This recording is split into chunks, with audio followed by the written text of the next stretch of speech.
think we are almost, and I think we are all alive.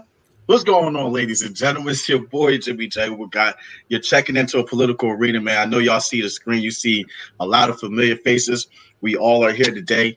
I know you guys have seen all the things that has been going on, not just in the country, but global with the war. Not even a war, but the threats of war in Iran, and we got a lot of things to get into tonight. And we do want you guys to engage with us in the comment section. Hit the like buttons while you do come in. We're going to talk about some serious things right now. This is pretty much going to be the get back regarding the liberals and the left. We got a lot to talk about, man. So everybody go ahead and introduce yourselves, man. Thanks everybody for tuning in so quickly too, man. Everybody introduce it. I guess start with Chandler, then Renzo, then Mo, then Mike. So hey everybody, my name is Chandler Crump. I run a YouTube channel. I'm 15 years old. I'm a Gen Z conservative with some libertarian ideals. I like to think with my mind rather than my heart, and I'm here today to talk about that. Ooh, very nice intro. Well, I came out of retirement for this, Renzo, Truth and Power. I don't have my channel anymore because I'm doing other things in terms of real estate and all of that. But the climate of the way things are right now, I call Uber guys, said we have to talk about this because people are crazy. Okay? So go ahead. Mo, your mic is on mute. Oh, y'all can hear me now? Right. Yep. Yeah. Hey, this is Maurice Delk, man. I've been, doing YouTube vlogging for 3 years, and my main thing is to reach the inner cities, and that's what I'm on right now. This is deeper than politics with me. This is deeper than Trump, and I look forward to the future as to life after Trump. I support our president, but I want to get, that this is deeper than politics because we got a one world government that's about to form right here, and I'm trying to form something. I'm trying to get a platform to people like, don't just come to Trump. Come walk away from that madness. Get away from that perversion stuff. The spirit of perversion. And that's what I'm on. I'm very intellectual. I love everybody, and that's it. Yeah. Mike. Magnificent. I got a YouTube, Facebook, Twitter, Instagram. I got also Gab and all these other alt platforms that I'm on because YouTube, you know how they are. But yeah, I got a YouTube channel, and I just tell the truth on the internet pretty much. And America's at war. We've been at war, right? This isn't just a physical war. We've been in spiritual war for even longer than that. And I'm just here to unplug people from the matrix. You know what I'm saying? The truth is stranger than fiction. Amen. Absolutely. So with that being said, man, we're going to kind of jump right into this. I'm going to go ahead and since Renzo's coming out of retirement, we'll let him start first, but I got to go ahead and present the question first, man. We did see what happened within this week alone, or this last 7 days or whatnot. First, we seen the attacks on the embassy. Then we seen a counter attack on the general. Then we see was just in general everything, the response from the left, etc. You know what I'm saying? What's your stance? Where do you view? I mean, everybody just, once one is done, you can move on to the next. Just jump in where you feel you belong at, man. Okay. Yeah, the crazy part is I feel we are at such a level in this country where the partisan mindset and, the social engineering has gotten people to such a level to where they've lost all common sense. It doesn't matter whether you support Trump or not versus politics or personally, whatever, but some things are just damn common sense, So the first thing I have an issue with, we all got the news that Trump, took out this general, gave the order to take this general out. Okay. Being that Iran is an enemy nation, I didn't even have to know all the other details to know that this was just because of that country's history with us, the blood on their hands when it comes to Americans and the rest of the world. Then when I got further details of, this particular Iranian general, and the blood on his hands, the terror that he's caused, then it was beyond, just. And I would think anybody with common sense would see that moving along, you get a call, from your your generals and your intelligence servicemen saying, Mr. President, this is who this guy is. This is what he's done. We have this one window of opportunity. Do we take him out or do we not? It is the president's sole responsibility and job to make that decision. The decision is his. Whether he took him out or not, it's kind of really no right or wrong because it's his damn choice as commander-in-chief. Everybody in Congress wants to be commander-in-chief. And if you guys remember, people forget, they did the same thing with Obama. When Obama went up to strike Syria, and he was ready to, Obama lined up the ships. But when Congress started running their mouth, he backed down and looked extremely weak because he drew a red line that he did not stick to. Okay? Trump did not back down. He doesn't have to consult with Congress as commander-in-chief. Imagine them debating for 3 weeks. We'd all be dead, okay, over his decision. So the backlash that I see coming from the left, I see in social media, I see in liberals, and honestly, people that are just lost, that's the most mind-boggling thing. Because these people are so blind with their hatred for a man that they've never even seen in their life. They've never even met Trump. They don't know him to hate him so much. They truly hate Trump. I don't like Hillary Clinton, but I really don't have the energy to hate her at the end of the day, okay?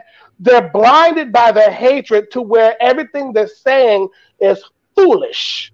It's stupid. And I'm going to call out black people. You black people are sitting there, you know, we ain't a part of this, Iran. Then guess what? Every black person, every gay person, get the fuck up and go. Because as soon as you step off the plane, first, every gay person, you're going straight to prison over there for being gay in Iran. And all these black women, don't get out there running your mouth because you take a second seat too. Okay? So all of this bucking for Iran, I want you guys to Google the picture of Iran with their racist pictures. I had to share it, of Barack Obama. They got the cartoons of him. They're burning him. They're cursing Barack Obama just like they did Trump. They don't see you any different. They have chanted death to America since America was a nation. You know, and people don't like to keep it real. People are afraid to keep it real. But anyone that sits there and chants death to America, even right now, after this man has killed so many of our people, 600 lives on his hands, we're sitting there trying to pity pat and be nice to them, and they're in the street saying death to America. There's no decency. There's no understanding. They're saying death to America, and our fucking people are sitting over there, we're sorry. And he done killed 600 people of our people. Trump did the right damn thing. And anybody who has anything to say about it, like I said, get on a plane ticket. You can still fly to Iran and go live there and see how freely you can speak against the Ayatollah without being stoned. Next. That was quite the speech right there. Right. How do you follow that up? I just had to release it, man. I knew you had to get it out. I knew you had to get it out. Yeah. What about you, Chandler, man? How you feel about everything that's going on out here, man? It's a lot of uncertainty in terms of like where we are and what's going to happen. A lot of, especially Gen Zers, that's what I kind of speak to. A lot of them simply don't understand what's going on. I can't tell you how many people have DM'd me like, Chandler, are we going to war? Or like, Chandler, are we in war? And then the amount of people that have also DM'd me and say, Chandler, am I going to get drafted? And I have to tell them, no, the draft was abolished in the 70s. People legitimately know that they think like within the next few weeks they're going to be shipped off to Iran to fight some people that hide in the sand and stuff like that. They just don't understand how it works. And so I think it's a lot of fear and a lot of division that's coming out of this, and they don't really know how to respond. And I think a lot of that has to do with just like the amount of fake news that's spread, the amount of just not being educated about current events in schools, or just like how all of this works. Some people are like, did Trump even have the right to send the drone strike there or the airstrike there or whatever? I believe it was an airstrike. People don't understand simply the laws and rules and just how things work behind all of that happened. And I think that's really scary.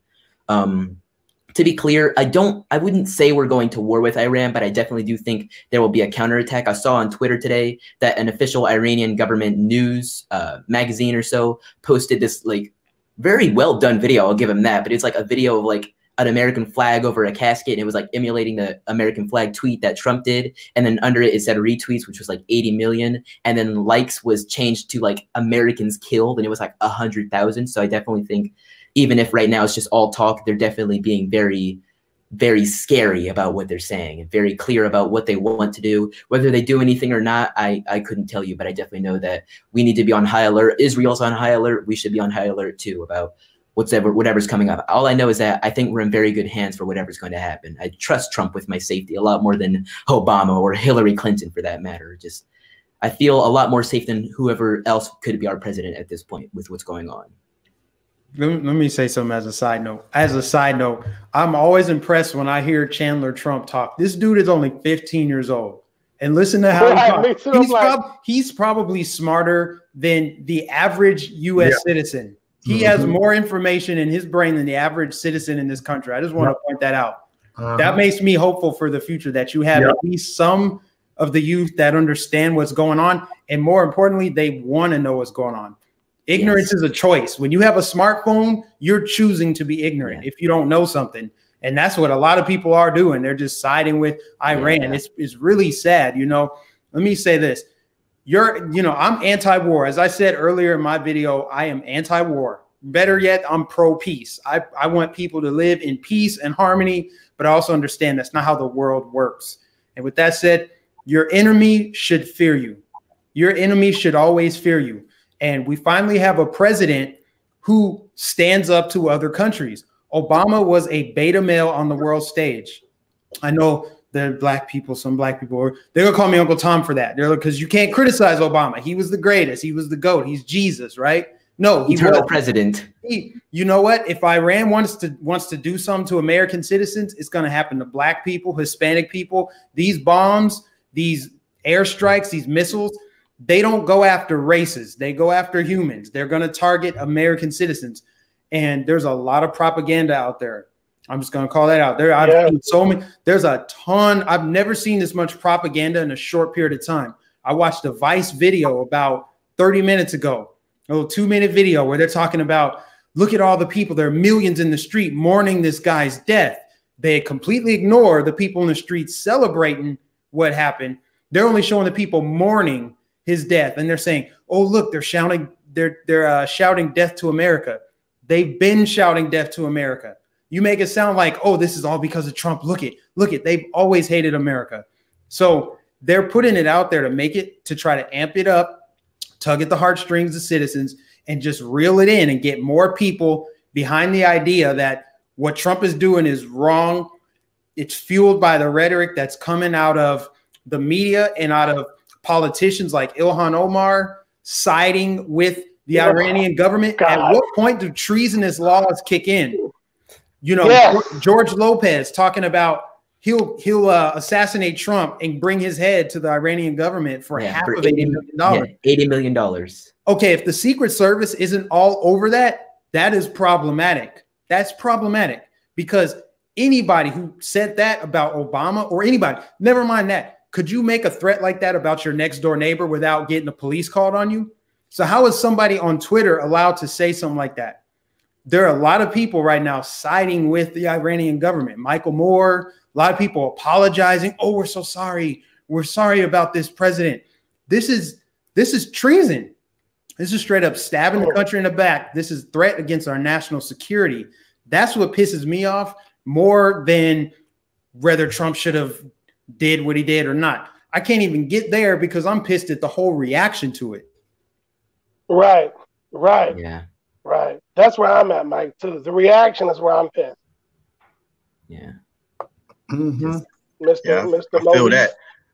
Go ahead, Mo. All right, I know you're gonna let it rip, man. Let it rip.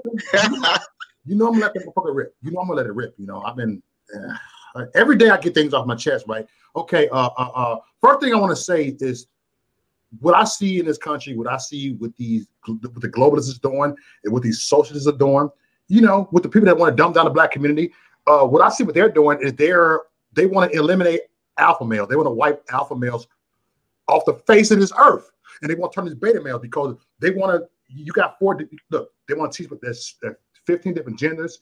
And you got the pronoun there, them, and they. I'm not going to get on that because I don't want to get the channel flag, but this is what they're doing. They're trying to dehumanize us. They want to slow everything down. I swear to y'all, this shit reminds me of the Terminator.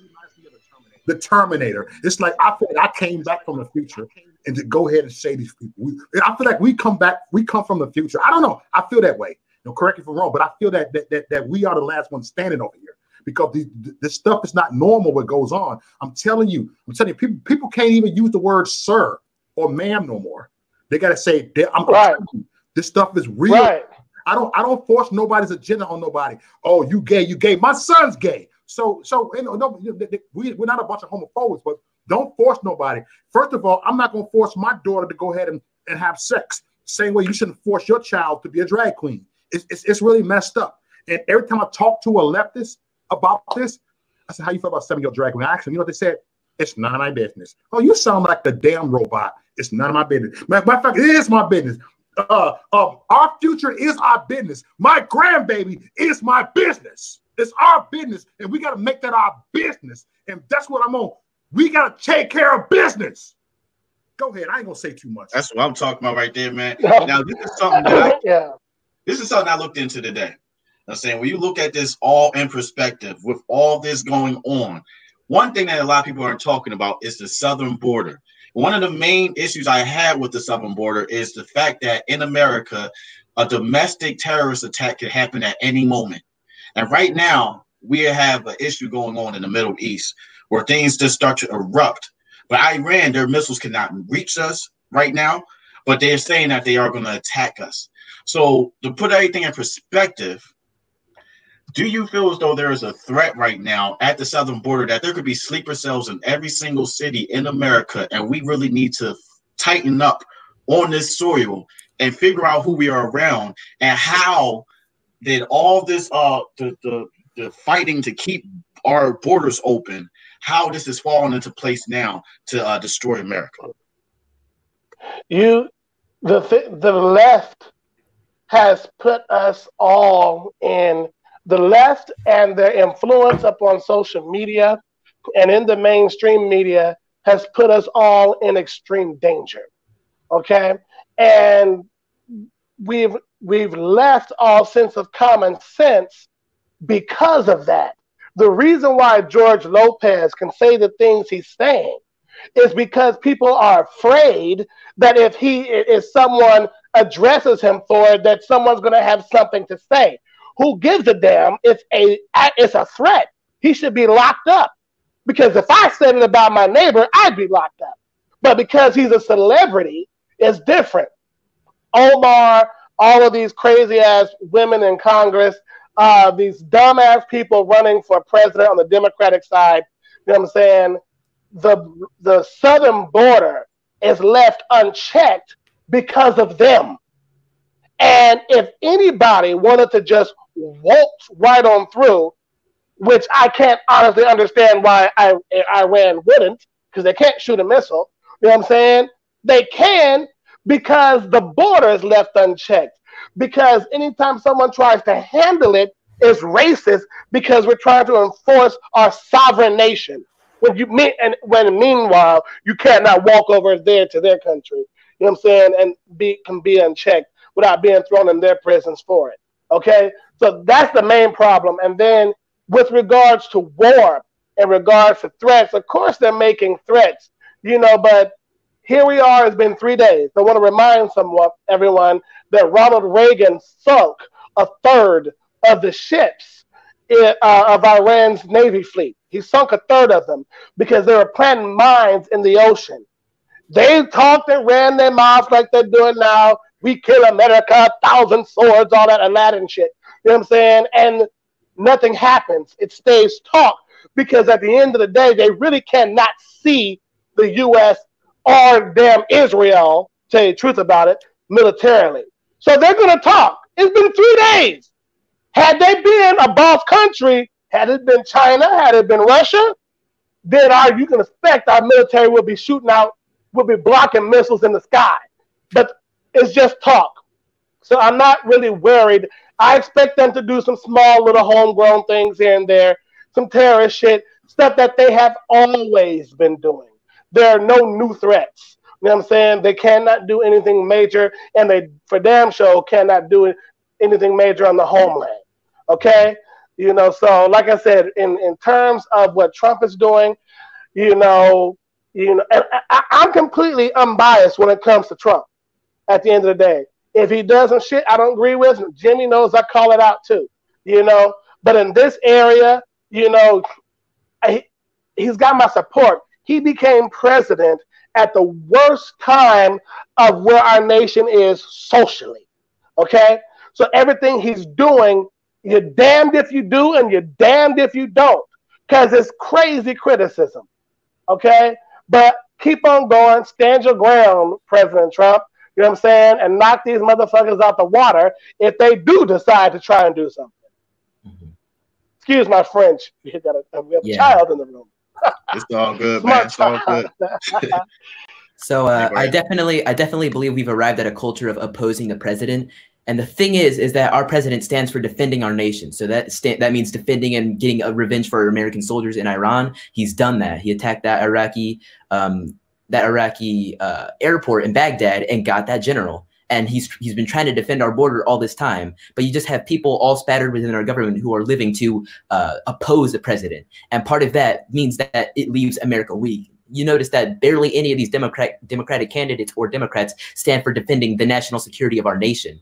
And so I think you'll see, like how it was said a few minutes ago, is that you may have some of these people sneaking over the border or through the border, because our border is, as of now, we're having the wall built, but because of policies that are left from previous administrations, it's still mainly and widely easy to get through. And so you'll have a lot of these Iranian terrorists possibly coming through the southern border. And as Uber guy said, planting themselves in these cities and becoming sleeper cells for when they want to orchestrate their big attack. I definitely think that's something that may affect our nation if we can't buckle down and get on it as soon as possible.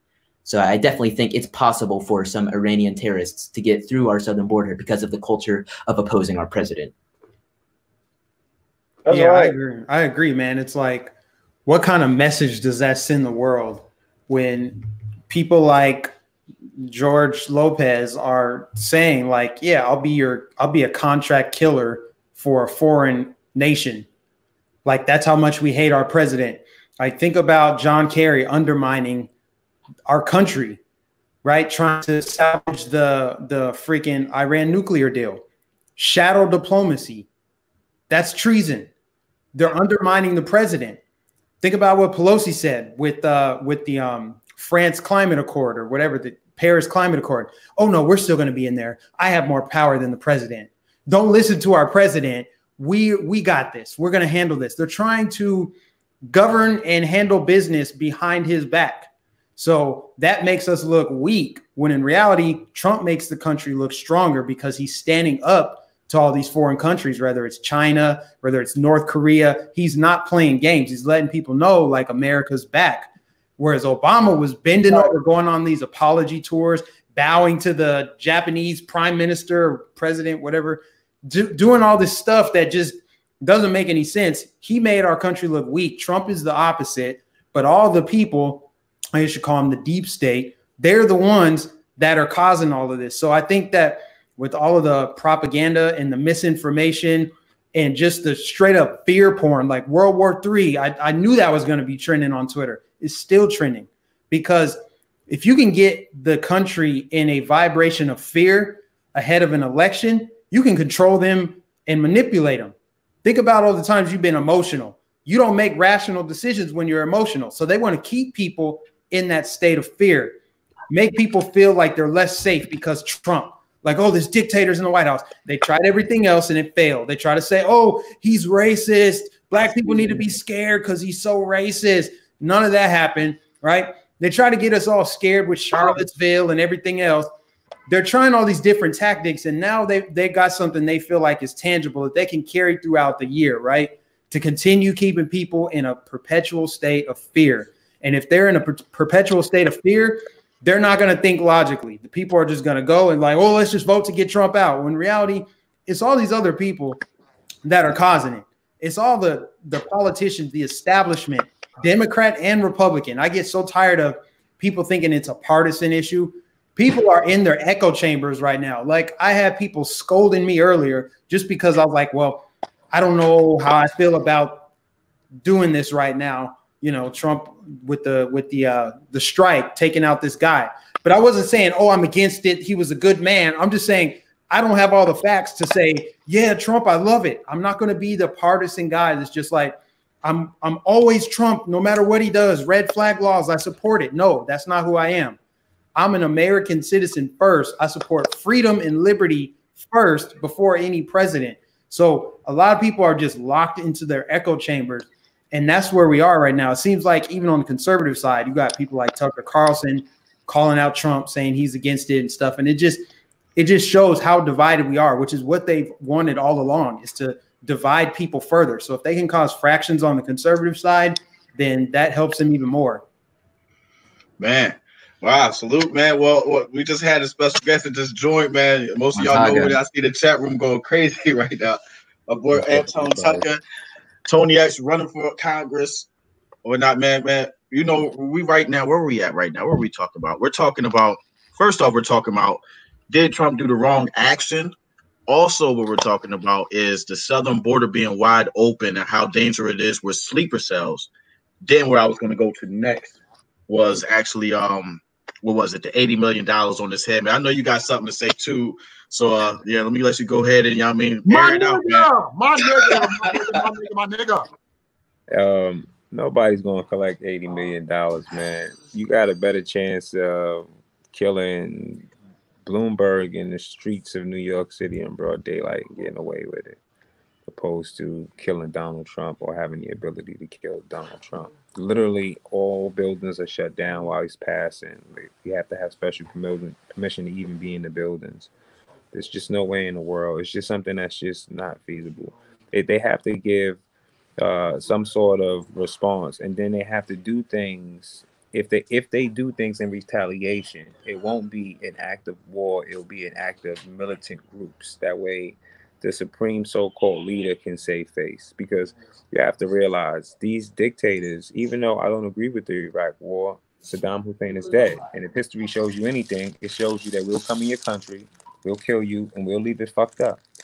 You know, and people don't want to give up their power. If you think that this supreme so-called leader wants to give up his power, knowing that his children will be murdered, knowing that they'll in fact lose everything as well, it's just something that's just not going to happen. It's not realistic. As far as people not liking him blowing up a terrorist, personally, I could really give a shit. You know, Iran, that means Iran to me. You know what I mean? Like, that's literally what it means. Like, Iran, you know what I mean? Like, I'm not from there. You know, I'm from here. Whether or not it was a distraction for the impeachment, I can clearly say I doubt it, because he's not impeached. The Senate is not going to go forward with it. It wasn't something that he needed to do in order to cause a distraction. Why? When he asked to have an immediate trial, which he should be afforded. No one that's a conservative, and most Democrats looking at all of the evidence, feels like they successfully actually could impeach the president, because there is no crimes or high misdemeanors. No one's going to be perfect. No one ever will wake up and say, today is just going to be the perfect day and then nothing wrong is going to happen. When you are a father of a household and you have even one child, you'll never make that child completely happy no matter what. Sometimes you'll have to tell that child no. Sometimes you'll have to be the enemy. And it will have to be the same when you're the president of the United States. It can't change from that. There are people who won't like the decisions that you make, because a lot of people won't be educated on what it is that you're doing. But he's privy to conversations that we're not privy to. He's privy to intelligence that we're not privy to. So when you take these things into regard, and then you do understand that he's charged with your protection. If he goes out and he uses the drones to kill terrorists and not Americans, then he's not a Barack Obama. You understand? And I don't feel like anyone who's killed Americans should go around unchallenged or free to be able to just roam around like that, especially when someone is a high target. Because when we think about these people, we don't think about the liberties we have here and why they're not capable of doing the things that they're doing. Because if they could, they would. You know, if they could knock out heads of states, they would. You know, when you think about these terrorists, I just had a Muslim in the shop today, right? She just tattooed him today, right? Muslim brother. And we just had a great conversation. And I asked him how he felt, and he could care less. He could really care less. Like, he could really care less because he's from here. You know what I mean? Like, he's from here, he lives here, his interest is here. And if someone wants to put on a vest and they say, I'm gonna go kill Americans. So then they go, or they say, I'm gonna kill Americans and Israelis. I'm gonna go to a place where they're all at, and I'm gonna go blow up everybody. This is what I want to do. This doesn't change the fact that orders were sent for us to bomb you. You're not changing anything. By you harming innocent people, you're not actually going about even what your religion says is supposed to happen. You're only supposed to kill yourself to kill your direct enemies in combat. You understand? Like, so there are people who follow the religion who look at the extremism and they say, these people aren't the people that represent me. You understand that? And that's why they escape it and they come here. Now, granted, you do have people who come here and they're like, oh, he's wrong. You know, he shouldn't have did this. He shouldn't have did that. And for those people, I feel like you should just get the fuck out of here and go back to where you came from. You understand? You don't have to always like what the president does. I was, again, against red flag laws. I spoke against the signing bill of the Jewish agreement that he had as far as the civil rights bill, and I don't think that him giving them civil rights is wrong. That I'm not against that. I'm against the language that stipulates you can't say certain things about Jewish people, and when you can't say that Jewish people run the planet or have a concerted concern of running the planet, even though we know it's fictitious. What you do is you give conspiracy theorists like Farrakhan more ammo to say it's true. And then it makes it hard for me to be able to argue the question and prove that it's actually false. You understand? Like, I can't show and prove this because they'll always revert to the fact that there's a bill signed that doesn't even allow them to truly discuss it.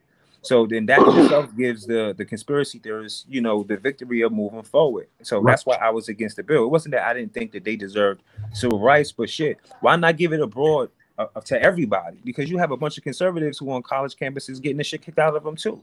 You just had a gay journalist, conservative, have Antifa beat his ass while he walked through the crowd, and all he was trying to do is just get the coverage. So this could have been a broader sweep to protect even more Americans. And then it wouldn't have been under the guise of someone trying to say Israel pushed him to do it. Because all we do is allow the people who have these conspiracies about the president to continue to kind of push that narrative. I fight everything that comes my way. There are people who says a whole bunch of shit about this guy. And I have to explain to them, like, yo, he's not going to always be right. I don't always agree with everything, but shit, that's my guy. You understand? Yes. Like, you understand? Like, so if you're part of my family, which all of you are, you're going to make decisions in life that may not be as sound. But shit, you my guy. I will always be there to pray for you and want the best for you. And if you're in charge of my life, if you're in charge of my protection, if you're in charge of my livelihood and the livelihood of other people that I care about and millions more people that I don't even know of, then I definitely gotta care about you. I gotta have your best interest. Listen, to everybody that's watching, the liberals having hate and disdain for Donald Trump is only because they have hate and disdain for themselves. That's the only reason why there's a hate for Donald Trump.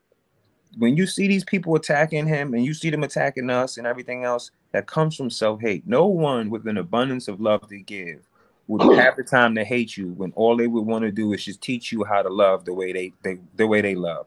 They would want to show you how to grow the way, you know, they themselves grown. A lot of people look at my language and they say, well, this guy's vulgar. But they really don't have the opportunity to sit down with me and have the discussion. The reason why I choose to use the profanity is because you constantly turn on the television and you hear them calling the president a rapist, a racist, a detrimental threat to America, an existential threat to America, a moron. And because when you call someone an existential threat to America, you're calling him a terrorist. When you call a president incompetent, you're basically calling him a piece of shit.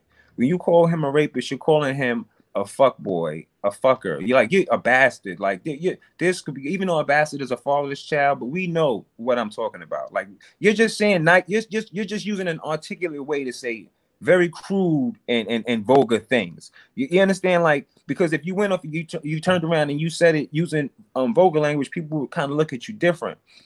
They play this game with people where they don't want you to come out and just be obvious with how you feel. And to be honest with you, the greatest thing about the president that we have right now is that he's honest with how he feels about you.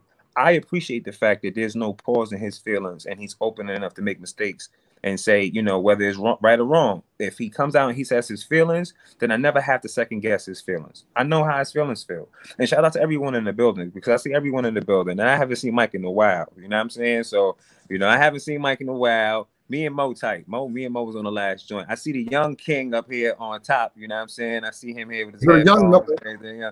I see him doing him. Uber guy got a squad in the building, man. Yeah, man. We came up. Shout out to Compton Conservative. And now everybody's wondering, when's the new Right Party channel going to start again? It's going to start again. I don't want everybody to think that I forgot about the channel. That's like the last thing that's going on. It's just a lot going on with the election. I'm going to let somebody else take it, but I just want to give y'all up to date on what's happening. No one can beat me. And because no one can beat me, I don't need to raise millions of dollars. I run New York. And because no one can beat me, they're talking about dissolving District 14. They're talking about removing the whole district. That's crazy. So that. So there's a good chance that may happen. And if it does happen, I don't want people who donated to the campaign to feel like there was a loss, because I'm running for governor. So if in fact this does happen and they do dissolve District 14, I'm officially letting you know here on Uber Guy's channel that I will be running for the governor's seat in New York State. And it's official. This is what it is. So either way, shape, or form, your donations, if you're donating now still, it will move over and it will transition over to the new campaign. So if you go to the website and you see that it's changed and it says for governor, you already know what it's going down. You already know what it's heading for. If they can't remove that seat, there's, you can remove districts, you can try to change things around, you can play the political game, and you can put plants in, and you can try to blackball me as much as you want. This time around, this is going to be a lot different. So if in fact this does happen and they do remove the district, I will be running for the governor's seat. So with that, I'm gonna let somebody else take it, just to let everyone else know what's going on. Absolutely, man. Salute, man. Who want to jump in here next and get at it, man? Let's get into this Iranian deal, man. It's done with, and then also the possibility of Iraq releasing our troops. Our troops might be actually coming home. Like it's the chess. So, like this man playing chess, bro. It's getting real. I really think a lot of people. I understand a lot of people only get a lot of their information, that they see from social media, blogs, and Facebook and things of that nature, which feeds to their own propaganda and the social engineering, which is why they hate Trump so much, is because they've been told to. They don't even know what they're hating. But when it comes to Iran and a lot of these nations, when people don't really understand the reason why you hear the strong chants of death to America way before Trump, way before Obama, and going back to their foundations, and death to Israel, not all of them, like was just said, but a great many of them believe, in the Surah, in the in their religious belief, in the Quran, where it says retaliation is prescribed, and to cast, quote, I'm quoting the Quran, cast terror into the heart of the unbeliever. Okay? So while we're sitting over here bending over backwards to appease people, look at their faces when they say death to America. They believe that to the core of their very being. Okay? And because America is a strong backing of Israel, the other infidel that is their arch enemy, because they are Jewish people, they put us into that same category, the great Satan. This is what it is. So when you see these people actually committing suicide to kill other innocent people, or who don't believe the things that they believe, this is embedded into them even spiritually. Okay? So when Trump takes out these commanders who swear to jihad, okay? It's all about war for them. I've got no problem with it because I know not only what it's not just political for these people. The hate is real. It's actual hate. This is not politics, okay? It goes past that for a lot of these people. There will be nothing we could ever do to appease them, which is the reason why Iraq has no problem flipping the damn screen. The fact that they could even vote for anything is because of what Bush did for them. Operation Iraqi Freedom. They were getting gassed by Saddam Hussein. Saddam Hussein's sons, Uday and Qusay, will walk down the street and take people's wives or daughters and rape them in front of their husbands.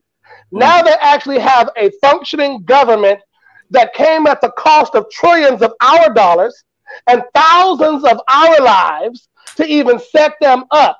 But it's like those friends, like you got that friend who got, like you said, you'll never turn on their family member or whatever. At the end of the day, these people still have the same core fucking beliefs. That's why despite the billions and trillions that we spent over there, they don't got no problem saying, well, you know what, maybe we'll oust them. And it looks like they're siding into Iran after we gave you guys fucking damn freedom.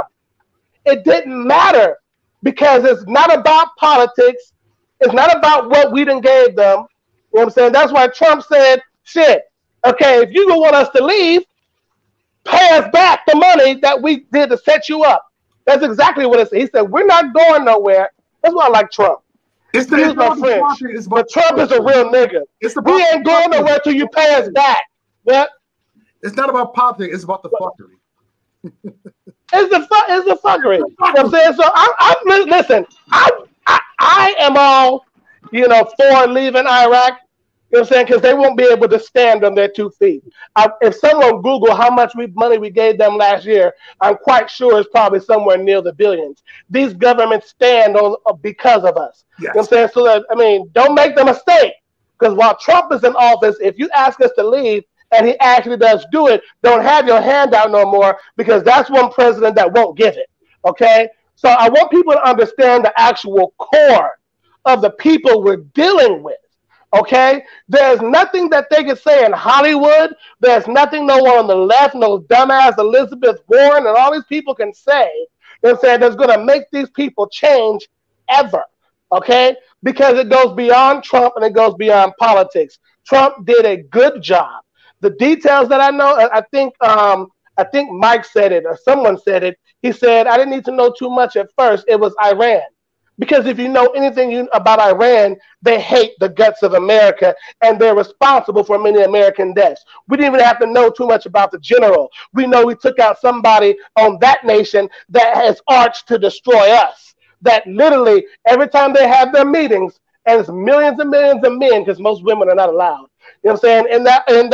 In those national fields, you know what I'm saying, and they're chanting death to America, I have no sympathy.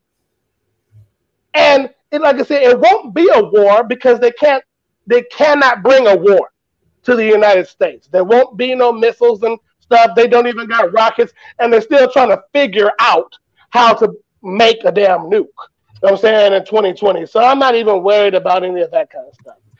But my problem is people. It's our people.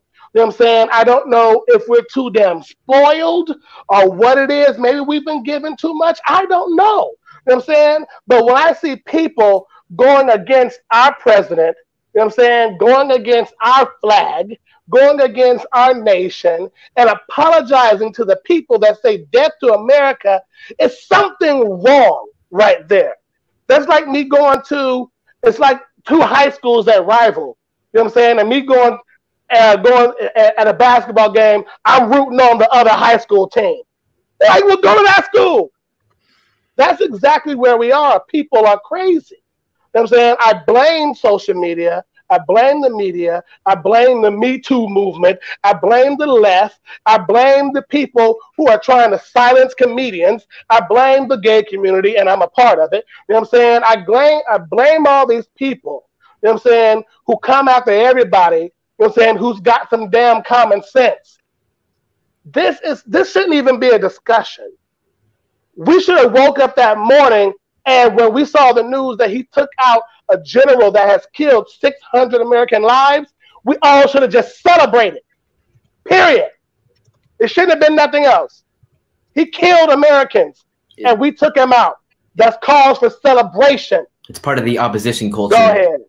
Hey, what's up, guys? It's Citizen Man on the panel. Thank you guys for letting me on. Forgive me, I'm a little starstruck because I watch you all the time, Uber Guy. I watch you, Chandler Crump, and I watch you, Mike Nificent, and I've been on Mo's panels a couple of times. Things got a little dicey, but I like this. I like this atmosphere right here. This is more my setting, Mo. This is what I like to do. But in terms of Iran, before we get, you know, a little too celebratory about the situation, granted, we have enough military bases in the Middle East where we completely surround Iran from the north and the south. So if they were to pull something and war was to break out, we can launch a quick pincer attack from the north and from the south, hit them where it hurts, take them out, war is over, right? But here's the problem.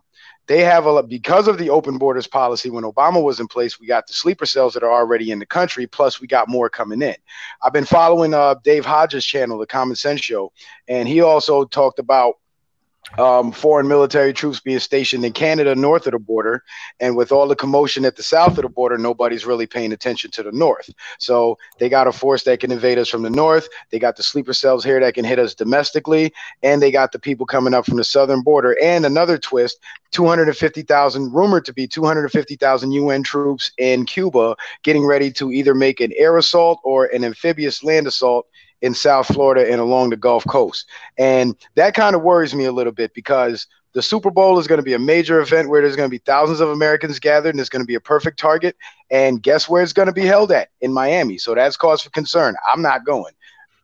And I live right here in Orlando. The second thing that we need to be cautious of is the fact that the Democrats are making this whole Iran strike such a big deal as if Trump did something wrong. And remember, this is the party of false flags. So it's very likely that if the sleeper cells don't activate, they themselves might pull off some mass attacks and then say the Iranians did it because of Trump in order to demonize Trump. So we're in danger from many different angles. And as far as the northern invasion and the southern invasion, if they were to do that all at one time, that will be their version of a pincer attack against us.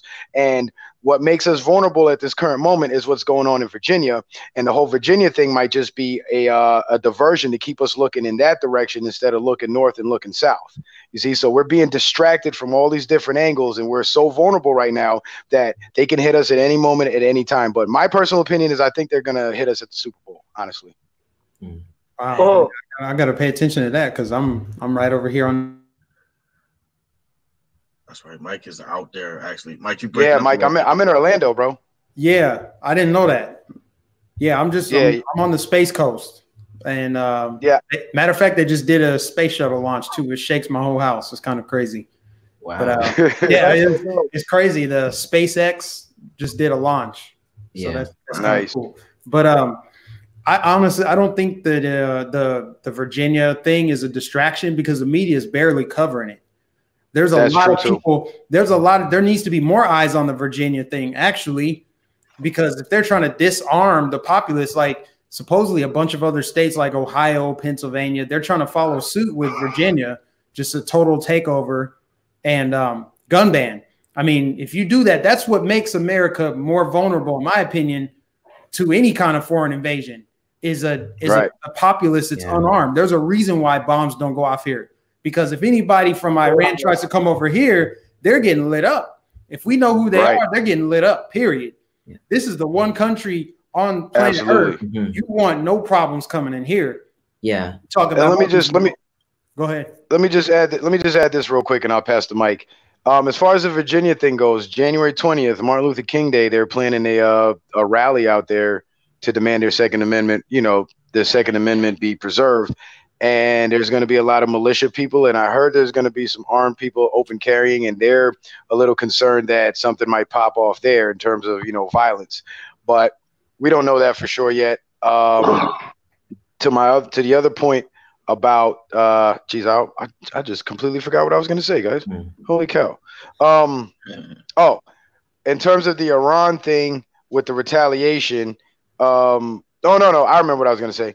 I don't want to be tacky and plug my channel or anything, but I'm working on a 4-part video series about the 8 rules for communist revolution, and I'm breaking down how each rule is being implemented, and I'm actually giving real world examples of how it's happening. And in doing the research, it really opened my eyes to a lot of shit. And there's 8 rules, and they have pretty much accomplished 7 of the 8. And the 8th rule is to confiscate guns, and that's literally what they're working on now. And after the gun confiscation comes the violence. So my thoughts with that, you know, in conjunction with that, plus what Dave Hodges was talking about, and the possibility of a left-wing false flag to blame Iran to, you know, demonize Trump, I'm thinking the mass attack is probably going to be mass shootings all over the country, because then that's going to boost their agenda from multiple different angles. Not only will they be able to demonize Trump for the missile attack, but then they can go ahead and push their gun control, because now we got mass shootings all over the country.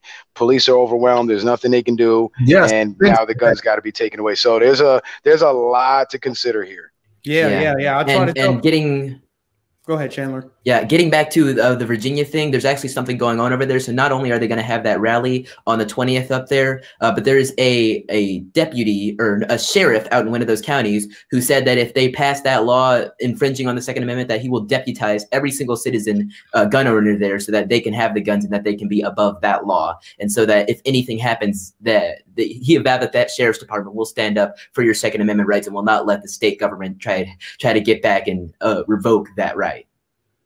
So I definitely think, yeah, there's some defense going on up there, and I think that's really good. Yeah, it's a chance I might actually go. I'm not sure. I mean, it's like a 30% of chance I might go or not.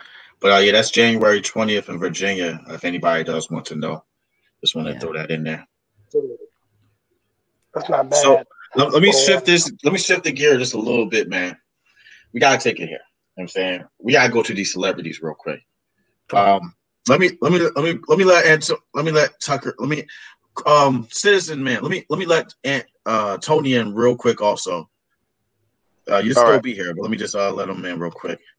I'm gonna let all you in here because I did hear a lot of you said things about a lot of celebrities. So let me just touch on let me touch on the celebrities, but hold on, bro. Let me touch on, because he said some stuff. Let me just say some stuff about Iraq, and let me say something about Virginia. Whether you know it or not, Bloomberg went into Virginia, and Bloomberg bought Virginia. All right? Bloomberg bought Virginia.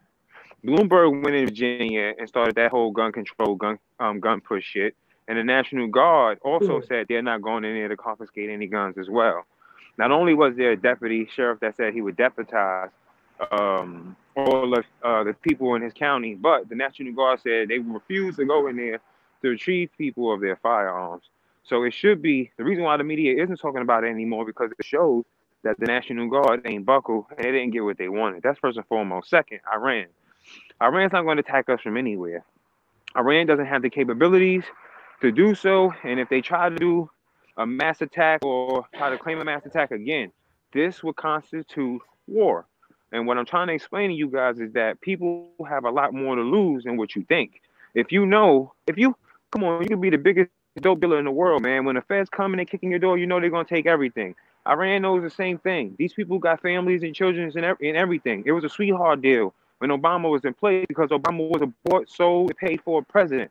It's a different day now. They're not gonna go and they're not gonna attack, and it's not gonna be because of the Super Bowl. And it's not just the left that does these attacks. This is a concerted effort by rhinos too. These are globalists. These are evil people who identify on both sides of the aisle, and they're chameleons. They blend in and they do this shit and they get away with it. Now, let's talk about celebrities. I'm sorry, I just had to get that off real quick. Go ahead. All right. Yo, listen, man. Look, let me go ahead. He got to get that out there, man. I'm like, some of y'all may not understand it, some may have some different stance or whatever, but we're gonna get to it, man, because we got certain people that's tweeting and saying some things that are just misleading, particularly black and brown folks or whatever. We have T.I., we have Colin Kaepernick, we have a lot of celebrities that are saying some of the most bizarre things I've heard in my life being said. Where do you guys stand on it? T.I.'s a bitch. T.I.'s a bitch. Yes, he is. Okay. He's a bitch, man. He's a stone cold bitch. There's never been nothing tough about T.I. You know, a lot of these guys, The whole social, even like when people come to meet me, they be thinking that social media shit means something to me, and it really doesn't. So a lot of these rappers, they're nobodies. They dudes who was in the streets, and maybe they sold a little dope. He wasn't no big time drug dealer. He was a son. He was a punk. Bitch Tiny made put him on. Tiny, yeah, he used Tiny money. Tiny helped him get signed. And from that point, he was talking like he was some trap guard. This is the same dude who was sitting there. I'm not against you saying you're going to work with law enforcement, but in the same breath, you can't be screaming death to them too. You understand? Like there's got to be a point where you look at yourself and say, let me just be real. This dude is a paid for puppet. That's the reason why he's in movies. That's the reason why he didn't get no true prison time when he was already a felon. That's the reason why T.I.'s out here right now shaking Joe Biden's hand. All these people sitting here and they tweeting this shit and everything else, they're all paid to promote fear. They're not paid to be smart. They're not paid to be intelligent. They're not paid to be genuine and honest. They're paid to fucking entertain. Most of these fucking people are doped up and on drugs and can't even remember the shit they're supposed to do in the first place. Somebody's waking them the fuck up and pointing them to a stage. These people are not important. Even though Cardi, I know she hustled hard, she was just shaking her fucking ass 2 years ago and selling her pussy. So there's no way in the world she can tell me anything about politics. And I'm not saying she can't grow and learn, but shit, she hasn't even fucking studied. She hasn't studied shit. She hasn't put herself to try to do anything and related to helping people. The only thing she's doing is making music about fucking drug dealing, selling pussy, and getting people for money. That's it. It's all negative. These people are full of shit. A lot of them are Satanists too. I mean, look at the music. Look at the symbolism. Look at the Satanism. Look at it. They don't get to say anything. So none of these celebrities, as much as I talk about their opinions are like toilet paper for me, as far as I'm concerned. Because a lot of them support Satanism. They support pedophilia. They look the other way. They're a part of this cabal. And all they're doing right now is playing gatekeeper. Like, look how they activate celebrities around election time. Look at Oprah's going knocking on doors, talking about, please vote for Stacey Abrams. They're trying to control people, and they think they can do it with black people. For the most part, it's been effective, unfortunately. Like, when Meek Mill gets more respect than Ben Carson, we have a problem. That dude, we have a damn problem. If the black community loves Meek Mill but hates Ben Carson, calling him a porch monkey, you call Ben Carson a porch monkey, we got problems. So that goes not just for the black celebrities, all the celebrities. Yes, there's a lot of them are just like mind-numbingly stupid and ignorant, but a lot of them know what they're doing. A lot of them, like, you know, anybody with a platform, Charlemagne the God, you know, Jay-Z, Beyonce, LeBron James putting on the Beto O'Rourke shirt, like trying to get people because he has influence like that. Yeah. Talking about, oh, LeBron James, oh man, I'm just oppressed in America. Colin Kaepernick, I'm so oppressed. Oh, this Iran attack is, you know, American imperialism attacking black and brown people. They know exactly what they're doing. Yeah. They're playing gatekeepers, trying to control information and leading people down the path of destruction. Yeah, Mike, and you part of what you said was that what celebrities say don't matter to you, and I think that is amazing, and I think there's a lot of people, especially that are like-minded to us, that don't care what celebrities have to say. But when you look at the general populace of black people, the average black male, average black female, average Generation Zer, they value a lot of what these celebrities have to say, and so I think a big part of what needs to be done with conservatism is that it needs to become the cultural side of conservatism needs to become something that we actually care about. So you have rappers like Bryson Gray and myself, although I call myself, I'm not a rapper, I do make music. Bryson Gray makes music. You have Joy Vila out here wearing these MAGA dresses. You've got Ricky Rebel making music and promoting fashion to conservatives. You have these people and we start promoting them to celebrity status. And then you have people like Kanye West. He was the proof case, and he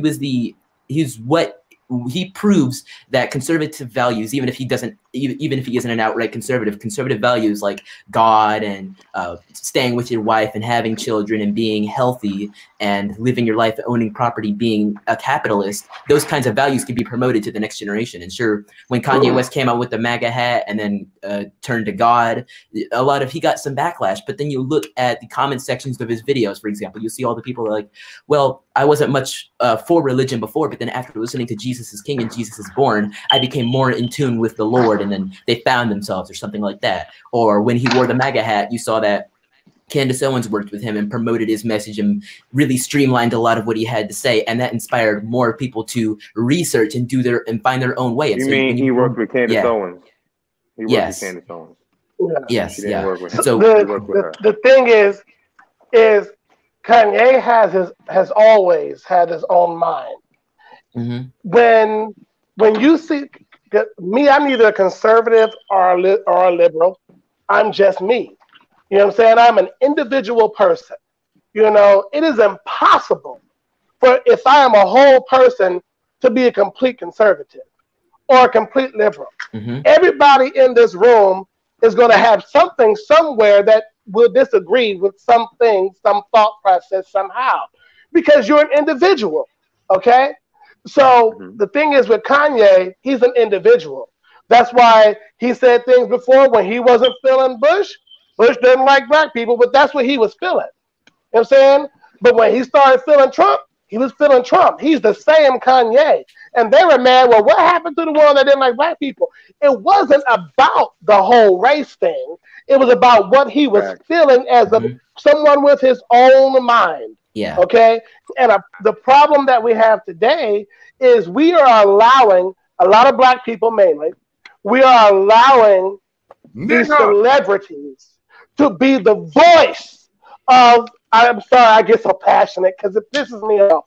We're allowing these celebrities, Meek Mills, you know what I'm saying, freaking Colin Kaepernick, whoever the hell, to be the voice of the black community. And Mike is right. When we start valuing people like Meek Mills, who's done shit, versus, you know, damn it, Mike, what's the name? Ben Carson.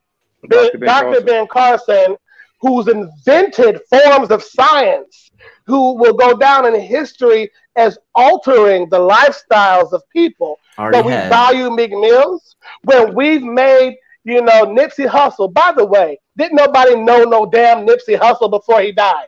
Well, nobody was talking about him. He wasn't all over social media. So many damn people was not talking about Nipsey Hussle. I know people who I've dealt with my entire life and friends who ain't never mentioned his damn name. You know what I'm saying? And when he died and social media blew him up, oh, he's such a this and that. You know what I'm saying? You don't know the name, rap one of his songs. And then the fact that we laid him to the rest in the same place we laid Michael Jackson. You know what I'm saying? There ain't no level. They don't care what nobody say. There's no thing there. There's no comparison.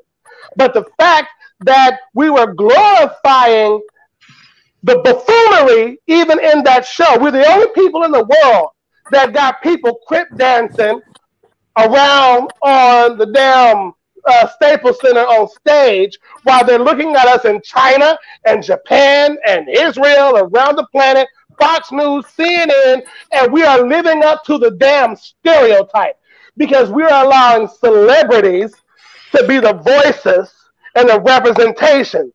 So many people on Facebook was sharing the dumbass statement Colin Kaepernick said. It had absolutely nothing to do with what's going on. It had nothing to do with what's going on with our national security. Renzo. But the fact that social media made him something. Because when I see Colin Kaepernick, his face is painted next to Obama, Martin Luther King, Malcolm X, Oprah. Colin Kaepernick? Listen, at the end of the day, you can give Obama as defining history as the first black man to become president. You give him that. Colin Kaepernick does not belong in the same lineup as Obama. He don't get that. Wait until I run, and then there's a real nigga in office. Renzo. Right. Well, but what we got? Go ahead, Chandler. We're not giving Obama. I'm gonna let you go, little bro. But hold on. Yeah. We're not giving Obama the first black president in office because Obama wasn't black. All right, and black doesn't mean color. You understand? Black just doesn't mean color. And one thing to touch real quick. The reason why they use entertainers and get us is because our culture is about music. Before we went to war, we played music. Yes. After victory, we played music. We played music doing everything, even through funerals. So that's the reason why they go through the churches, because the churches play music. That's the reason why they go through people in music is because they go through music. Go ahead, big little bro. Yeah. So Renzo, I noticed a lot of what you were saying is that it's kind of foolish for black people and just in general people to be listening to celebrities like that. And I agree, but I think that's just kind of part of what being an American in an expansive form, being a human is. You see, they're celebrities for a reason. They are in tune with the music. They're in the movies. They write things that people want to read. So you have these authors, you have these musicians, you have these actors out here. And what I'm saying is that you can't stop us from caring about what they have to say, because we get invested into the person and the identity of who they are. And so I admit, I love Kanye West. I love his music. I love his persona. I don't idolize myself. I don't base myself and my personality off of him, but I like a lot of what he says about free thought and some of his artistic expressions. And I think a lot of people are like that as well, but some of them may take it to another level. And I don't think that we can really separate people from caring about celebrities like that. And so what I said a minute ago was that and I saw somebody, I think Hip Hop Thinker, great friend of mine, he's been around for a while since the beginning. He commented earlier down there and he said, fight bad culture with good culture. And that's exactly what I said earlier. So when you get Bryson Gray, you get Ricky Rebel, you get Joy Vila, you get all these other people who are making music, who are making art, who are making fashion, who are making all these books, you get them out there and you promote them to the mainstream. And sure, at first people will be like, well, what is that? That's racist, that's sexist, this and that. And that's because you have an establishment of people in Hollywood who are controlling the mindset in terms of what we create.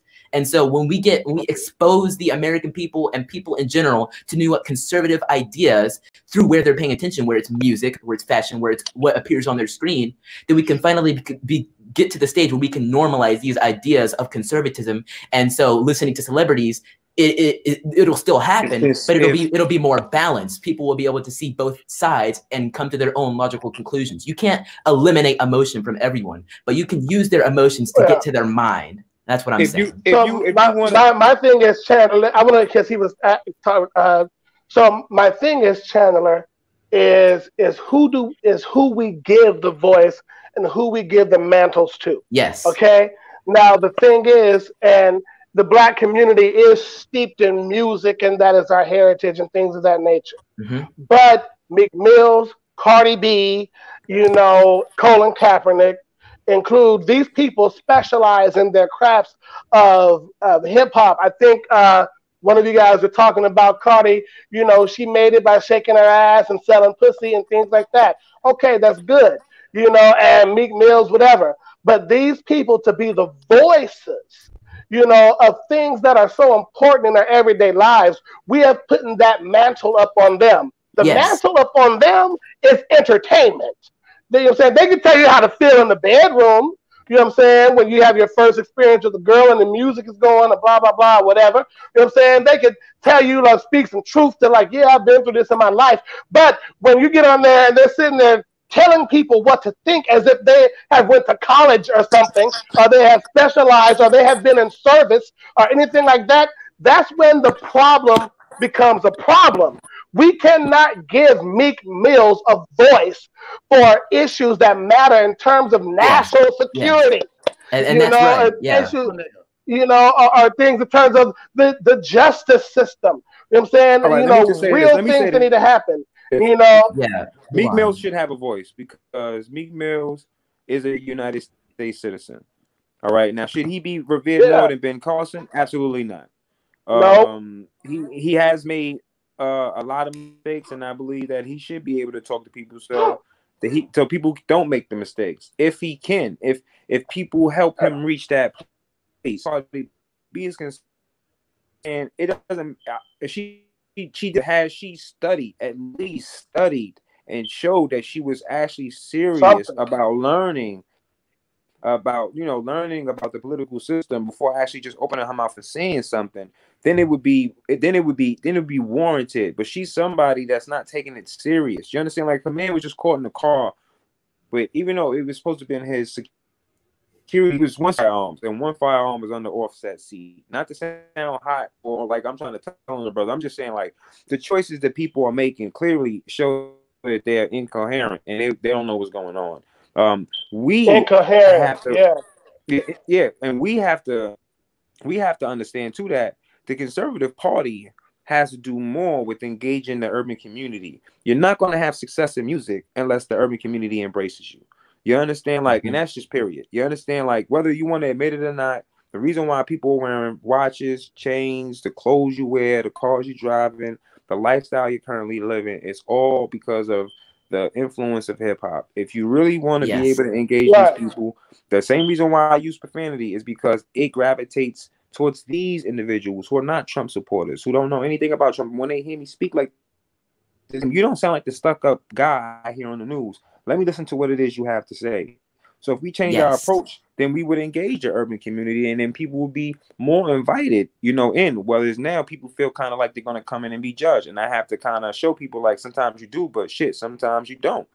Today, I posted something about prison, or was it yesterday? I posted something about what's going on in Mississippi.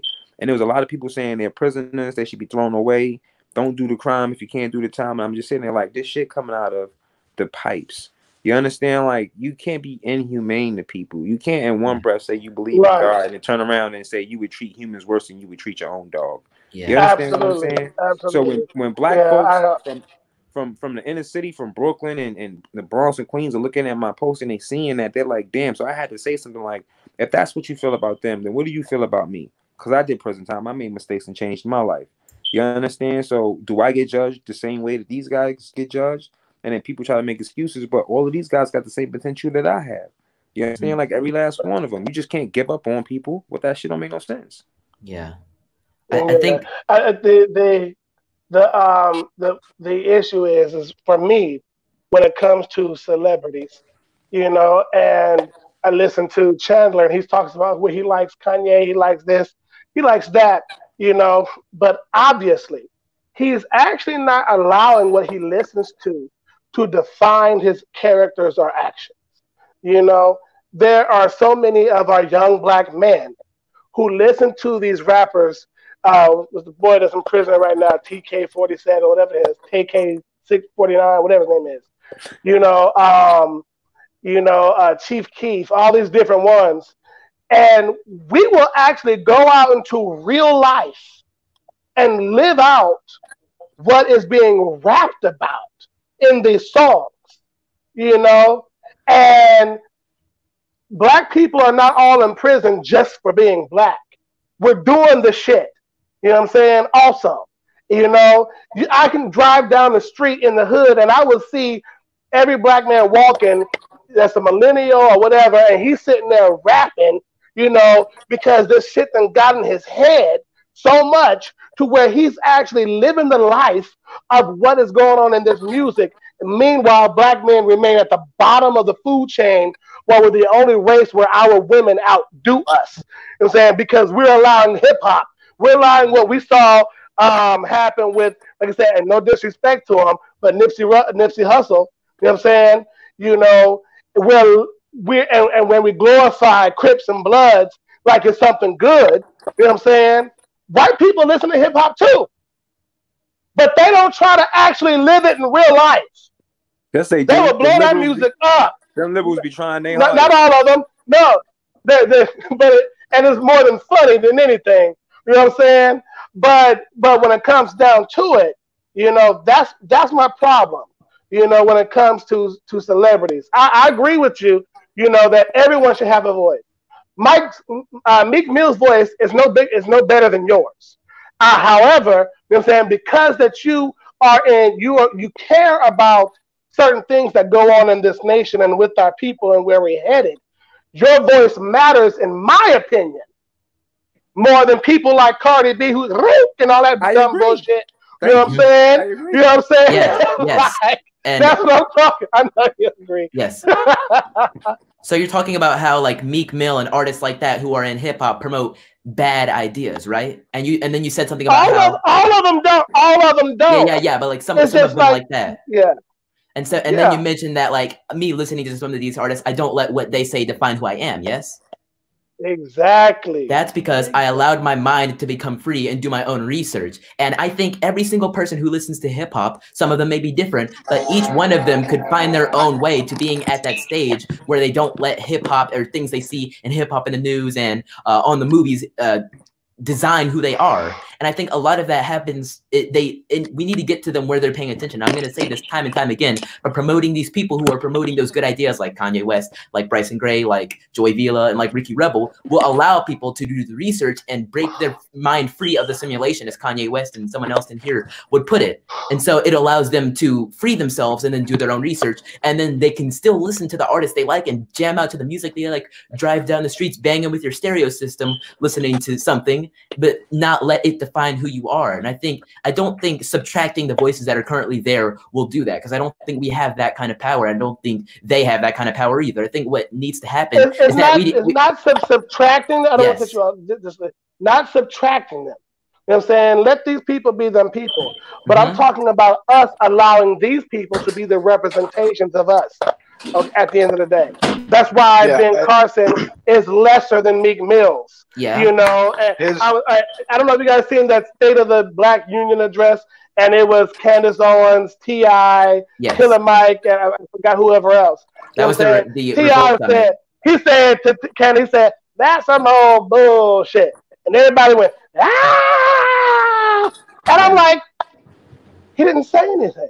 Yes. He's not saying nothing. Because they're looking past the substance of they're looking past the substance of what he's saying and looking at who he is, because they don't care what the substance is, because they're obsessed with his songs, which are like If It Ain't About the Money and I Need War and things like that. They aren't looking at what he's saying. They're just listening to what he's like rapped before. They're thinking of like what he said in the raps, and they're like, yeah, I like this. They're worshiping the caricature. Yes, they're worshiping what he is and not, or worshiping what he projects rather than who he is. And let me just jump in and grab the mic for a second really quick to what you guys were saying about the music and the influence from the celebrity culture. Here's the thing. It's a case of the weak-minded versus strong-minded.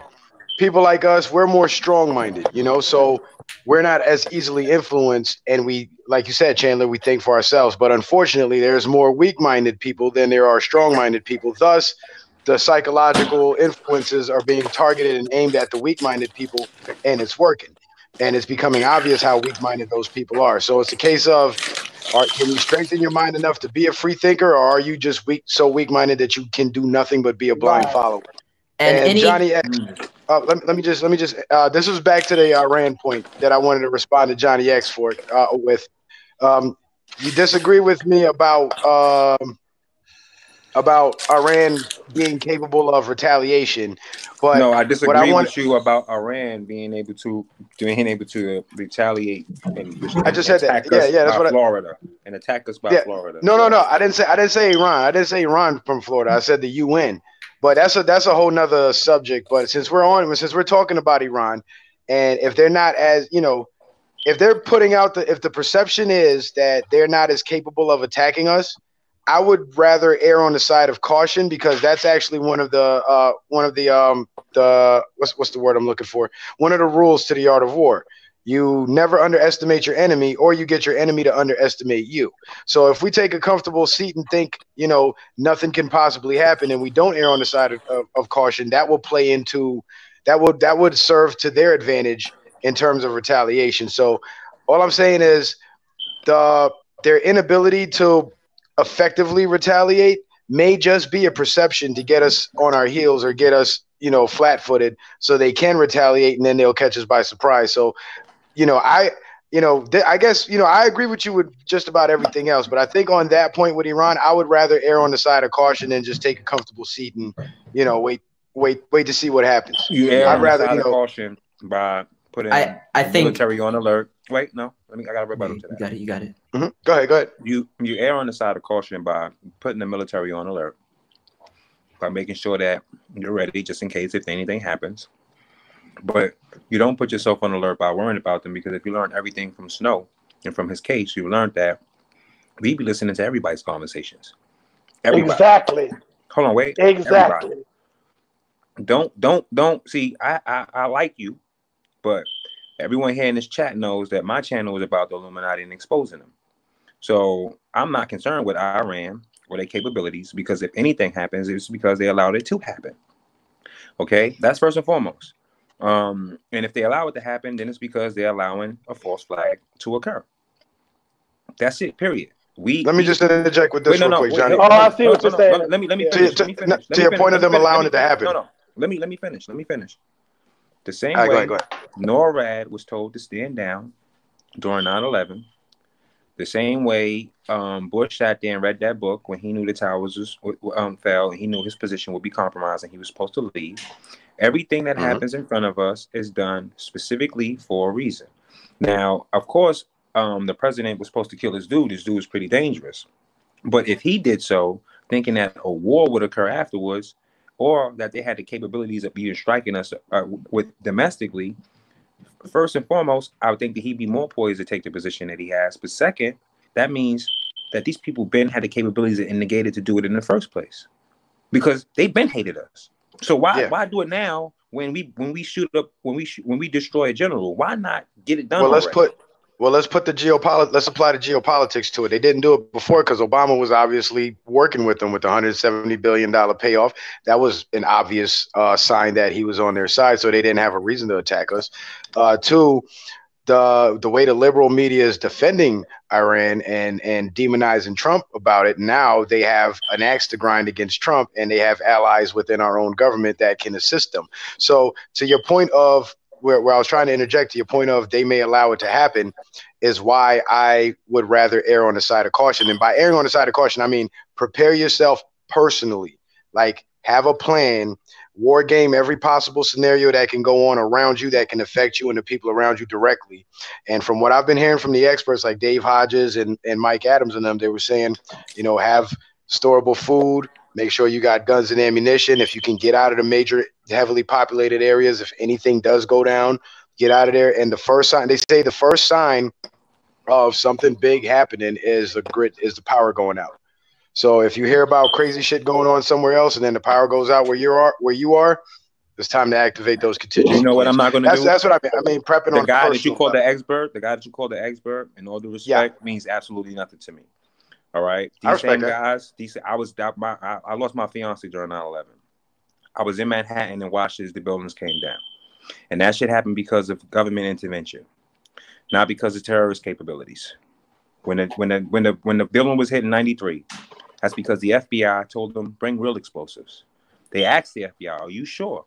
He said, bring real explosives. They put real explosives in the truck on the direction of the FBI. That's where it came from.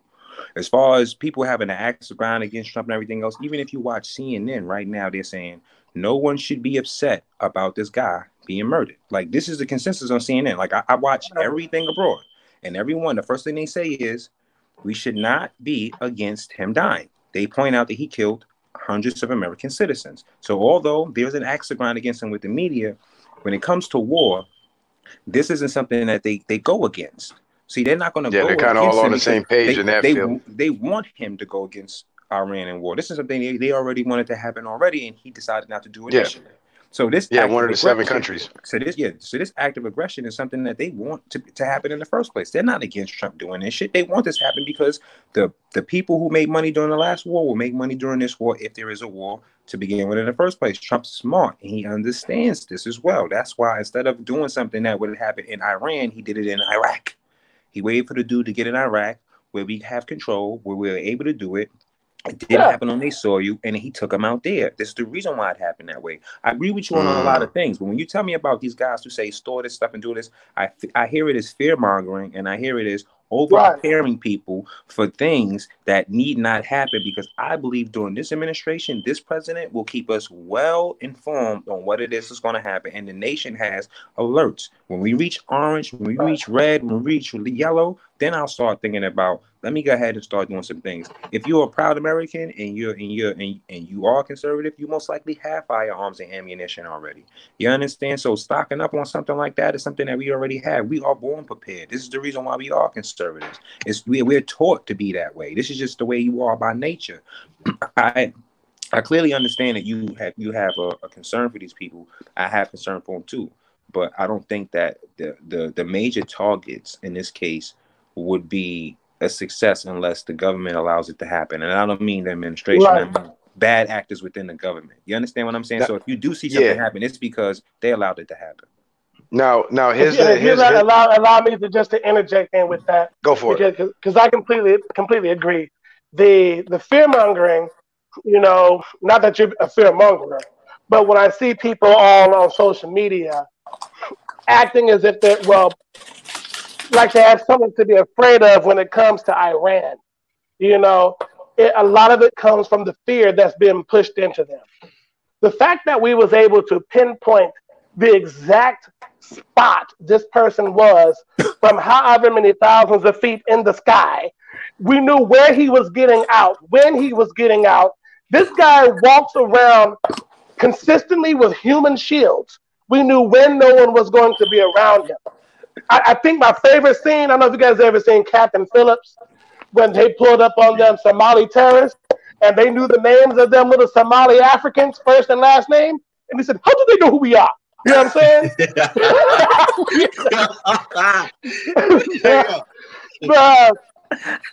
So I'm all with it. How do we know who we are? You know what I'm saying? That Navy ship, because it's just like you said, what we learned from Snow. They listen to every damn thing. They see every damn thing. Mm-hmm. Your own personal car is being listened to as you drive it. If it's not like something built in the 80s, your cell phone, your TV, let alone. You don't think that there is every ounce of attention on everything with Iran and everything related to Iran? You don't think that we've got an eye on everything in Russia and China and North Korea? That if these people try to do anything, that we are going to be able to know it before it happens? I think our only threat is from, like I said, the sleeper cells, or maybe some devout Muslims that's inside the country that want to run out and la la la la la. You know what I'm saying? But even them better not say too much stuff on the phone. My concern comes from not only no disrespect. No, you're good, brother. You're good.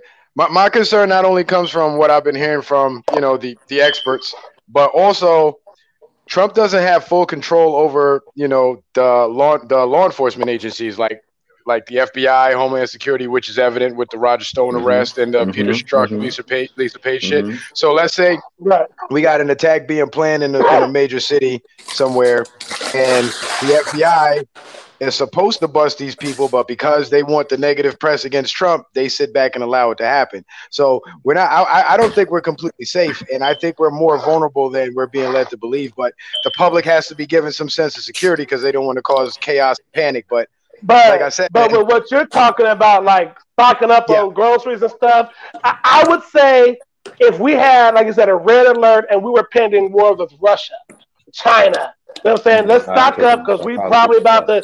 The draft is probably about to be reacted, and we probably about to go to war. Stocking up doesn't hurt anybody. 3 days. Ain't nothing happened.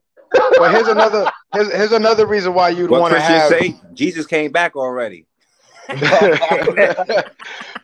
Well, here's another reason why I would choose to have storable food in my house, because if something goes on somewhere else and not necessarily near you, and the military gets deployed or the National Guard or something gets deployed for whatever reason, and they institute curfews, now you can't go to the grocery store. What if the trucking lanes get backed up and the food doesn't get delivered? You know what I mean? So, because our infrastructure is very vulnerable, and one major trigger event like a weeks-long curfew, a lot of people are going to go hungry.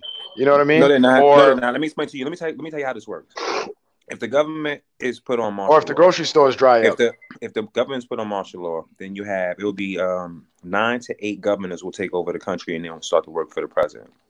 So then the states will no longer have the individual aspect of New York. They'll be clumped up with other states, and then food. That'll be the regions. And then if they have to present, hold on, Tone, that's from rations.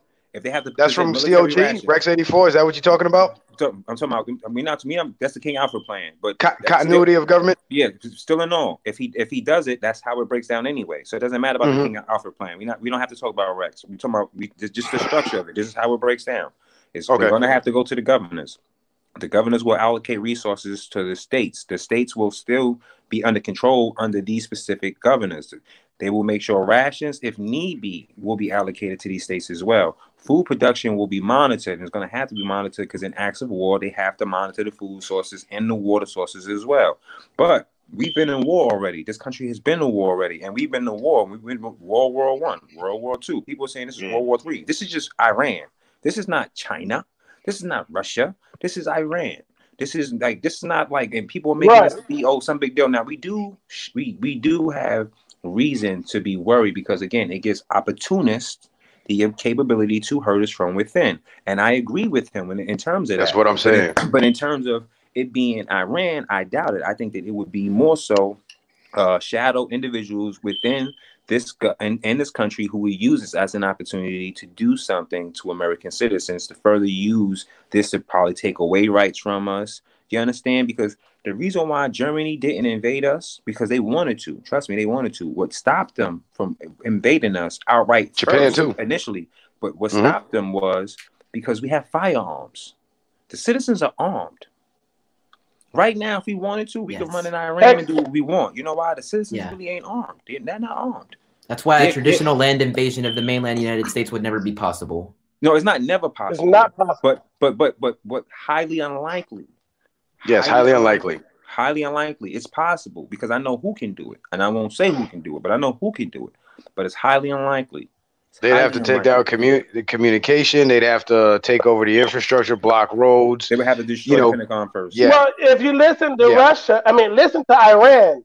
They haven't threatened the mainland. Like one politician said something about the White House. But they're not, but the Ayatollah and the real people that give orders, everything they're saying, we going to pay it back. But they haven't really, because they know they can't reach the mainland. It reminds me of a funeral. A black people funeral, when somebody died, bro, and they be like, we gonna get him back. We gonna get him back. And ain't nothing. Right. We gonna ride on the marks. We gonna ride. Right, so. But yeah, so like. We gonna ride on the fools if they on barbecue. Oh, man. Y'all remember that Chappelle shit? And if you notice, Russia and China has really been silent. Most of anybody said we just want de-escalation, but Russia hasn't said anything. The world doesn't want World War III. You know what I'm saying? That's why we had tension a little bit here and there with Russia and China. As a matter of fact, Turkey shot down a Russian plane about a couple of years ago. You know what I'm saying? Russia didn't attack Turkey because everyone's afraid if we get into World War III, no one wants the world to be blown up at the end of the day. You know what I'm saying? You know what I'm saying? But in all honesty, what does Iran really have, right? Because you have to think about it. They may have some oil, all right? Cool. They may have some oil. Iran may have some oil, right? And they may be cool with Russia. But in a big scheme of things, no one really gives a shit about Iran. You understand? It's not worth a bunch of Russians dying for. You know how Russia is going to look at them like, you want us to go over there and fight for these people? They can't sell the oil. Right. You want us to fight the U.S.? You know what I'm saying? Like, so, if you really, and if people ever really look at, if you notice Trump, he brags about the military. He said it. He said, we just bought $2 trillion worth of equipment. Shiny new equipment we'll send over there. That's what he said. They hear that shit. You know what I'm saying? The United States military and budget and capability, do some research on it. It could truly, honestly stand against the entire damn planet. And I know that sounds crazy, but when it comes for toe-to-toe with everything we got and everything that's set up and everything that we already control, because we're no longer dependent on foreign oil anymore. You know what I'm saying? If everyone tacked the mainland, they'd blow up in the sea before they even got to it. You know what I'm saying? Like, there's so much shit in place to where, I'm really not worried about Iran of all people. We got heart. We got heart. Them dudes in Texas, that man walked into that Texas church, them Texas said, bam! Well, with everything that we got and all the security that we, I'm going to Texas, that we have here in the United States, that would be the reason why the enemies would have to use more covert tactics like infiltration and getting elected to our government, like Ilhan Omar, for example. She's one of those fuckers. She's not American, She needs to be kicked out. Yeah, I say pass the rope, but that's just me. Anyway, You know, they're in the military, they're in the federal agencies, they're in the state agencies, even down to the local police. If you look at those border towns and those border cities down, you know, in Texas and California, New Mexico, a lot of those police forces are not Americans, you know, so we have been infiltrated from the top all the way down. You know what I mean? So this is where my concern is coming from, because now we got this tension going on and nothing may come of it. But just like you said, Tony, that could be their opportunity. That could be their excuse. If you want to keep Iranians out, just put a bunch of pork all on the border. Oh my God! Right. Yo, that is a way. That's a good word. They say pig's blood. Build it with they say you feel pig's blood because they can't touch the pig's blood or the pork. Pork's too expensive. Pork, that's what it is. Give us some pork. I know everybody. On my fork. Run by right. Like get out of here. Yeah, I know everybody noticed that the left, you know, they're going crazy with that. You know what I'm saying, well, a lot of people are trying to say now, and this I already know this is nonsense. What do you guys feel about impeachment being a distraction? Do you think that Donald Trump did this to distract them from? I already said it. I already said that. I said that. This is not a distraction because he wasn't impeached. He said, "Give me my trial." He wanted a trial. He didn't. Nancy didn't even deliver the article, so under the technical law of it, he was not impeached at all. Nancy got technically. The impeachment Nancy Pelosi gave him more support. The impeachment actually worked in Trump's favor. You know what I'm saying? Yeah, he raised a ton of money after being everybody else off. More than every other candidate running. You know, and it looks like listen. I'm not a Trump kiss ass. You know what I'm saying? I literally, if I wanted to call myself anything, would be an independent. You know what I'm saying? I call Trump. There's lots of things I don't like about Trump. You know what I'm saying? But I call a spade a spade. I'm not even against somebody else sitting in the president's seat. None of them assholes running the Democrat side. You know what I'm saying? They all go to hell. You know what I'm saying? But at the end of the day, you know, I mean, if any of those people took the office from Trump, we can really kiss this shit goodbye. Elizabeth Warren, she just said that if she was sitting in the office, you know what I'm saying? It's over. It's over, nigga. Show ass, Mr. Postman. Right. Hey guys, listen, man, it's been great. I'm about to jump off the panel though, but before I go, shout out to you, Uber Guy, Chandler Crump, Mike Nificent. What's your name, brother? This in the is top Tony, right. This is the Nah, I know who you are, Tony. Tony X. I know. Yeah, we all know who you are, Tony. But I got a little side note for you before I go to. What's your name, brother? I'm sorry. It's Renzo Speaks. I used to be on Political Arena. I just been off for a minute. Yeah. Okay. And Tony X, man, listen, I heard you say earlier that you were gonna run for the governor's seat, and I got a friend of mine named Derek Gibson that's gonna run for the governor's seat in the same party. So until those primaries are over, it's all love. But we're gonna be comp, man. I'm your comp. No, I'm not worried about it because I know I got it, so it doesn't really matter. Yeah. Hey, it don't matter who gets it, whether you get it or he gets it. It's gonna be good anyway. So big bank takes little bank, baby. Big bank takes little bank. You're not my competition. You somebody who's gonna watch me win. Thank you. I like that. The confidence is there. That's good.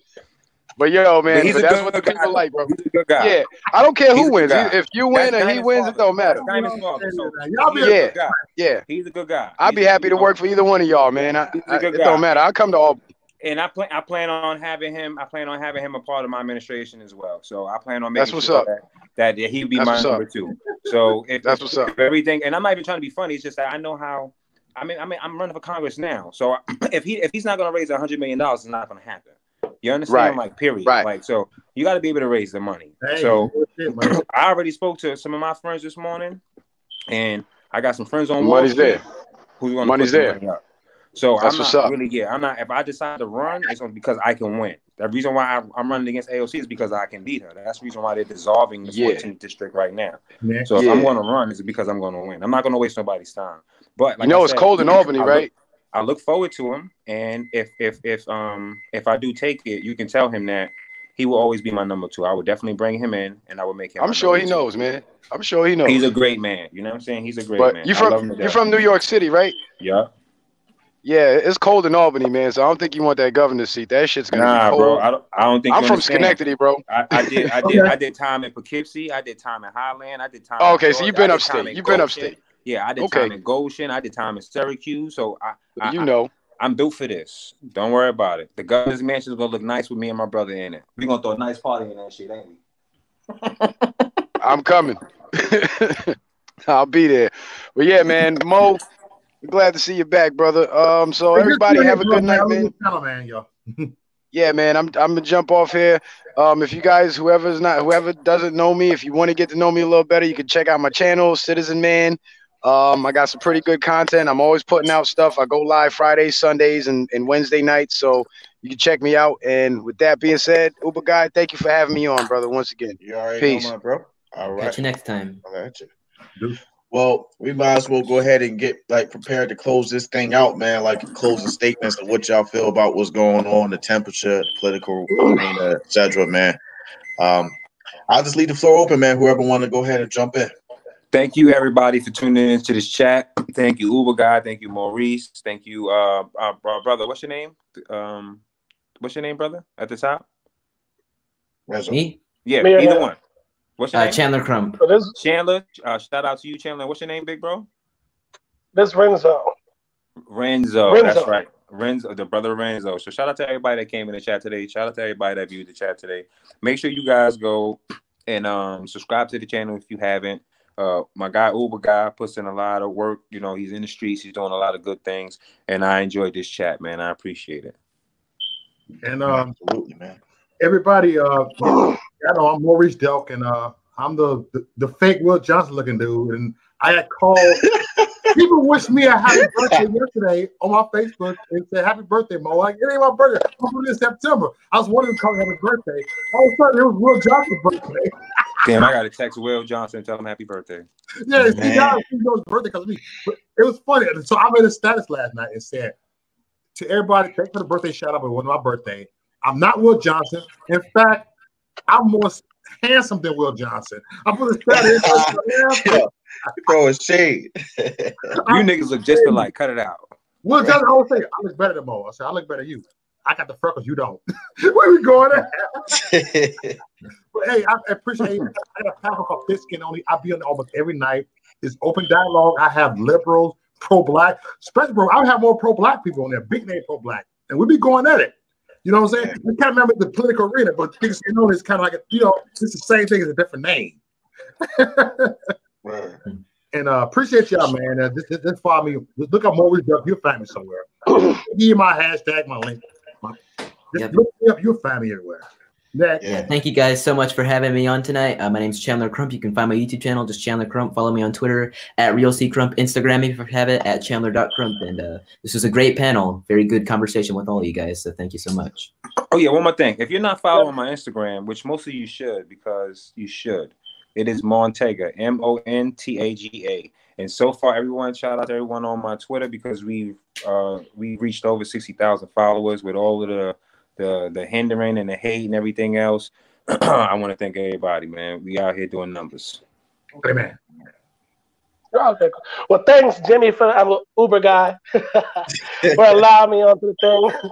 I used to be on political arena a lot, but I've been doing some other things. But in light of the current atmosphere, I had to come out of retirement just for a few seconds. Despite the climate, especially you, Chandler, don't allow any of the voices and the noise that comes from everywhere else to snuff your spirit. Continue to be an individual and continue to be a leader above everything else. Above everything else, continue to be a leader. Because when everybody else is following everybody else, they'll jump off a cliff and they'll all die. And you'll be the only one that said, I knew to go this way, but y'all following everybody else. Okay? So with that said, everybody have a wonderful, happy new year. And peace out. See y'all later.